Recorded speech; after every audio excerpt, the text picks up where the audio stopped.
What happens when Hollywood's most genuine tough guy sits down for what should be a simple chat show interview, only to discover his host has other plans? It only took 33 seconds of seemingly innocent banter for one of television's most beloved talk show hosts to reveal his true colors and ignite a firestorm that would leave audiences speechless and one guest walking off stage in disgust. The studio lights blazed down on Jimmy Kimmel's familiar desk as Mark Wahlberg settled into the guest chair, flashing that trademark Boston smile that had charmed audiences for decades.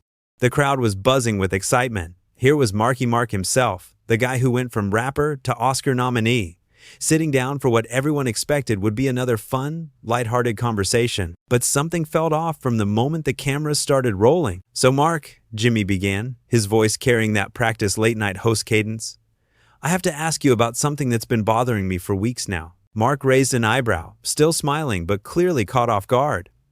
"Oh yeah? What's that, Jimmy?" "Well, you know how you're always talking about your Boston roots, your blue-collar background? How you're just this regular guy who made it big?" Jimmy's tone had an edge that the studio audience couldn't quite place yet. "Yeah, I mean, that's who I am," Mark replied, his Boston accent thick as ever. "I never forgot where I came from, you know. Dorchester born and raised." Jimmy leaned back in his chair, and there it was, that smirk, the one that should have been Mark's first warning sign. Right, the whole humble working-class hero thing. It's a great brand, Mark. Really sells those protein shakes and workout videos. The audience shifted uncomfortably. This wasn't the usual Kimmel banter. There was real bite in those words. Mark's smile faltered just slightly. "I'm not sure what you're getting at here, Jimmy. I've always been straight with people about my story." "Oh, I'm sure you have," Jimmy said, his voice dripping with sarcasm. "I'm just curious about how that whole humble thing squares with, reality." "Reality?" Mark's voice got a little harder, a little more Boston Street coming through. Jimmy shuffled some papers on his desk, clearly building to something. "Well, let's talk about your house in Beverly Hills. The one worth, what, $40 million? Pretty humble digs there, Marky Mark." The audience was dead silent now. This wasn't playful celebrity roasting. This was something else entirely. Mark leaned forward slightly, his jaw tightening. "Look, I've worked hard for everything I have. I started with nothing, and yeah, I've been blessed, but I've never pretended to be something I'm not." "Haven't you, though?" Jimmy's voice was getting louder, more aggressive. "I mean, come on. You talk about Dorchester like you're still living there, but you haven't set foot in that neighborhood except for photo ops in years." "That's not true," Mark said firmly. "I go back all the time. I still have family there. I support the community." Jimmy laughed, but there was no humor in it. "Support the community? You mean like when you had that whole block gentrified so your mom could have a nicer view?" The studio was so quiet you could hear the cameras humming. The audience didn't know whether to laugh, gasp, or just sit there in shocked silence. Mark's hands clenched slightly on the arms of his chair. "My mother deserves to be safe and comfortable. If helping improve the neighborhood is somehow wrong, then I guess I'm guilty." "Safe and comfortable?" Jimmy repeated mockingly. "Right. Nothing says staying connected to your roots like pushing out all the people who can't afford the new rent prices." "What is this?" Mark's voice was rising now, genuine anger creeping in. "I came here to talk about my new movie, not get lectured by some Hollywood talk show host about my personal life." Jimmy's eyes lit up at that. "Oh, there it is, Hollywood talk show host. Like you're not Hollywood? Like you're somehow better than the rest of us because you occasionally wear a hard hat in your movies?" "I never said I was better than anyone," Mark shot back, his Boston accent getting thicker by the second. "But at least I don't sit behind a desk every night making jokes about people while pretending to be their friend." The gloves were completely off now. The audience could feel the tension crackling through the air like electricity before a storm. Jimmy stood up from his desk, something hosts almost never do during interviews. "You know what your problem is, Mark? You can't decide if you want to be the tough guy from the streets or the movie star millionaire, so you try to be both, and it just comes off as fake." Mark was on his feet too now, all pretense of this being a friendly chat show interview completely gone. "Fake? You want to talk about fake? How about we talk about how you treat your staff when the cameras aren't rolling?" "My staff?" Jimmy's voice went up an octave. "Yeah, your staff. You think word doesn't get around this town? You think people don't talk about what it's really like to work for the great Jimmy Kimmel?" The host's face was getting red now. "I don't know what you're talking about." "Sure you don't," Mark said, his voice deadly calm now in that way that anyone from his neighborhood would recognize as the most dangerous kind of anger. "Just like you don't know about the writers you've made cry, the assistants you've humiliated, the crew members you've screamed at." Jimmy's mouth opened and closed like a fish out of water. That's completely untrue. Is it though? Mark took a step closer to the desk. Because I've got friends in this business, Jimmy. Real friends. Not the kind who laugh at your jokes because you sign their paychecks. The studio audience was completely transfixed now. This had gone way beyond anything they'd ever seen on late-night television. This was real conflict, real anger, playing out in front of their eyes. Jimmy's face went from red to almost purple.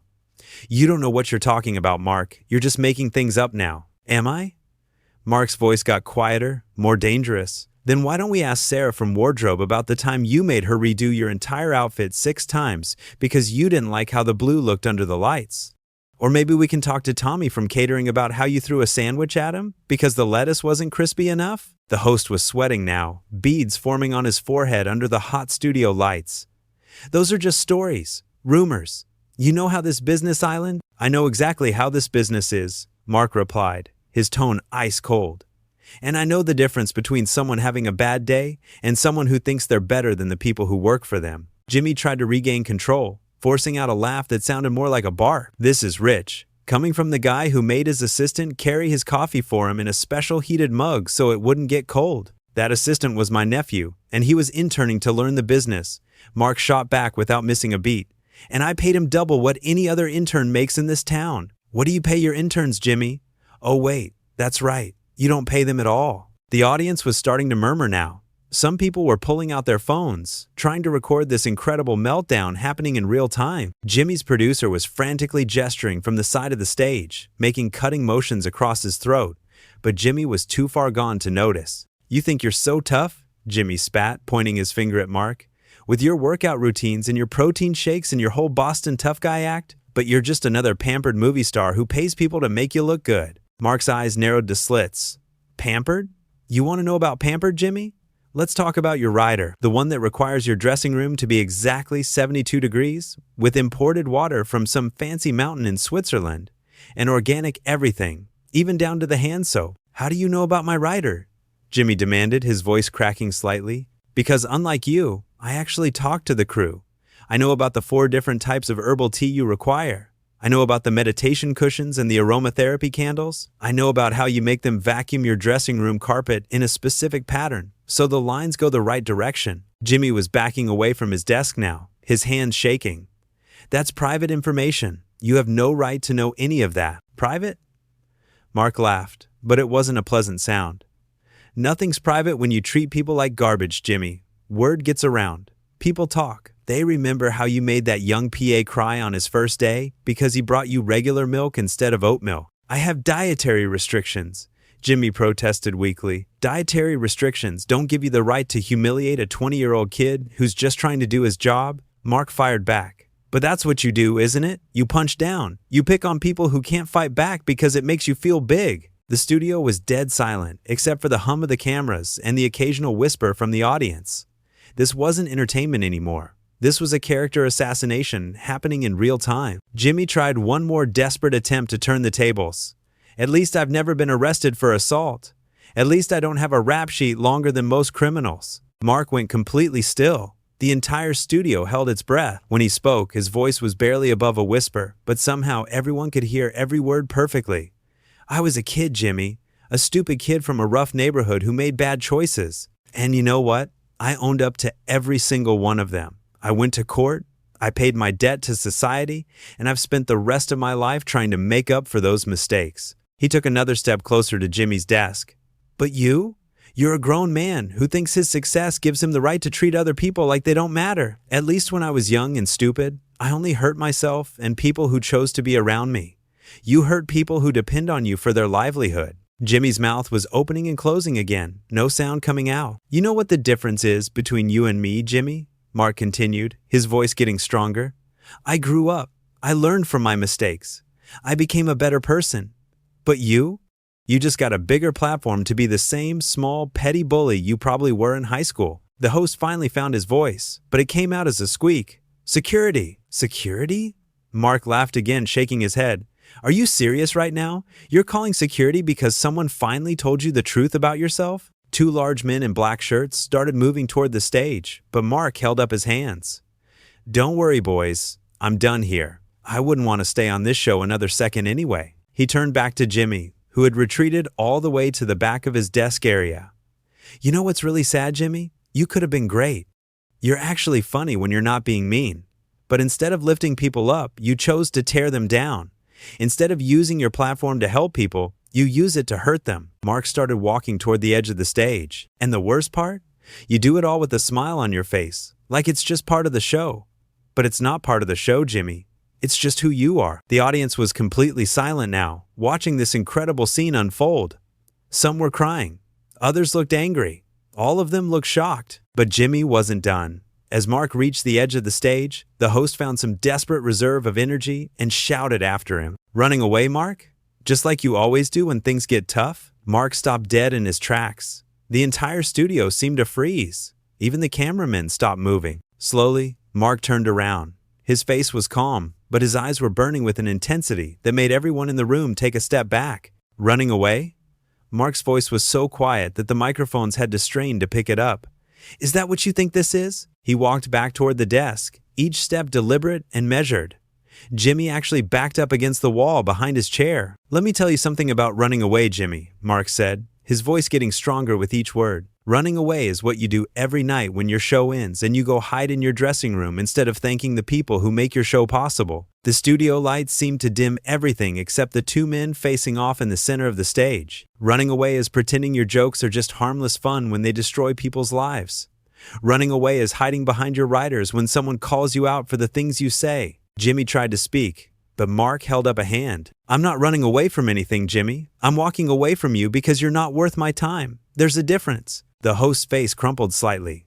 For just a moment, he looked like a scared little boy instead of a powerful television personality. But since you want to keep going, Mark continued, let's talk about running away. Let's talk about how you ran away from every real relationship you ever had because you were too selfish to put anyone else first. Let's talk about how you run away from any real responsibility by making everything into a joke. Jimmy's voice came out as barely a whisper. Stop. Oh, now you want me to stop? Mark's eyebrows shot up. Where was that when you were attacking me? Where was that when you decided to ambush me on national television? The studio audience was completely mesmerized. This wasn't just a celebrity meltdown. This was something deeper, something real and raw and painful. You started this, Jimmy, Mark said, his voice filled with disappointment more than anger now. You brought me on here under false pretenses. You made this personal. You attacked my family, my character, my past. And for what? For ratings? For laughs?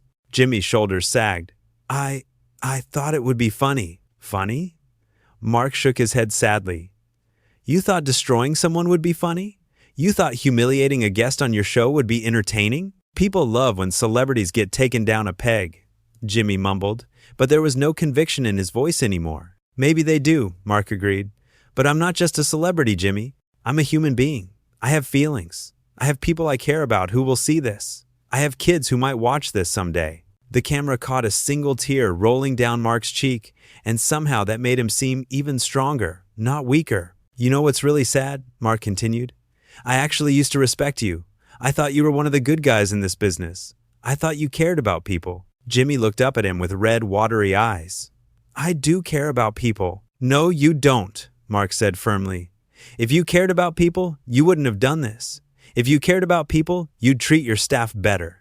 If you cared about people, you'd use your platform to build them up instead of tear them down. The studio was so quiet that everyone could hear Jimmy's shaky breathing through his microphone. But here's the thing, Jimmy, Mark said, his voice getting softer again. It's not too late. You could change. You could be better. You could start treating people with respect and kindness instead of cruelty and mockery. Jimmy looked up hopefully, like maybe this whole thing could be salvaged somehow. But not tonight, Mark said, crushing that hope. Tonight, you showed everyone who you really are, and I'm not going to stick around to be part of it. He turned to face the audience directly, ignoring Jimmy completely now. I'm sorry you all had to see this, he said to the crowd. This isn't what you came here for. You came here to be entertained, to have a good time, to forget about your problems for an hour. Instead, you got dragged into something ugly and mean. Several people in the audience were nodding, some wiping their eyes. But maybe, Mark continued, maybe there's a lesson in this. Maybe we can all learn something about how we treat each other, about what's really important in life. He looked back at Jimmy one last time. The host was slumped in his chair, looking smaller than anyone had ever seen him. "I hope you figure it out, Jimmy," Mark said quietly. "I really do, because underneath all this nastiness, I think there might still be a decent person trying to get out." With that, Mark Wahlberg walked off the Jimmy Kimmel Live stage, leaving behind one of the most dramatic moments in late-night television history. The audience sat in stunned silence as the cameras kept rolling, capturing Jimmy Kimmel alone at his desk, looking like a man who had just lost everything that mattered to him. The show cut to commercial, but everyone knew that nothing would ever be quite the same again.